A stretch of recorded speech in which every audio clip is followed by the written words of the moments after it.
आता बातमी बीडमधनं समोर येते। बीडच्या मस्साजोग येथील सरपंच संतोष देशमुख यांच्या खून प्रकरणातील मुख्य आरोपी सुदर्शन घुलेची एसआयटी कोठडी आज संपतीये। आज विशेष मोक्का न्यायालयामध्ये घुलेवर सुनावणी होणार आहे।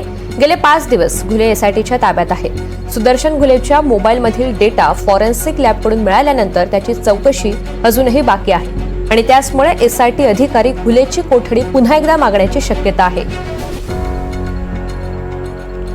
बीडच्या मस्साजोग येथील सरपंच संतोष देशमुख यांच्या हत्या प्रकरणातील मुख्य आरोपी असलेला सुदर्शन घुले याची कोठडी एसआयटी कोठडी आज संपणार आहे। आज विशेष मोक्का न्यायालयामध्ये घुलेवर सुनावणी पार पडेल। गेले 5 दिवस घुले एसआयटीच्या ताब्यात आहे आणि सुदर्शन घुलेच्या मोबाईलमधील डेटा फॉरेन्सिक लॅबकडून मिळाल्यानंतर त्याची चौकशी या संदर्भातली अजूनही बाकी आहे आणि त्यामुळे त्याच्या कोठडीत वाढ व्हावी अशी मागणी आज केली जाण्याची शक्यता आहे।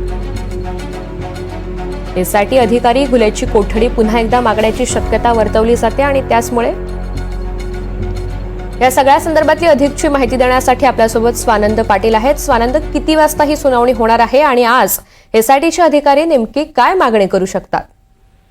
ऋतुजा, नक्कीच आपण बघितलं तर याआधी सुदर्शन घुले याला 5 दिवसाची एसआयटीची कोठडी न्यायालयाकडून सुनावण्यात आली होती। दरम्यानच जे सरकारी वकील आहेत कोल्हे यांनी मागणी केली होती की जे डिजिटल एव्हिडन्स आहेत त्याबाबत जो घुले आहे याकडून माहिती घ्यायची आहे।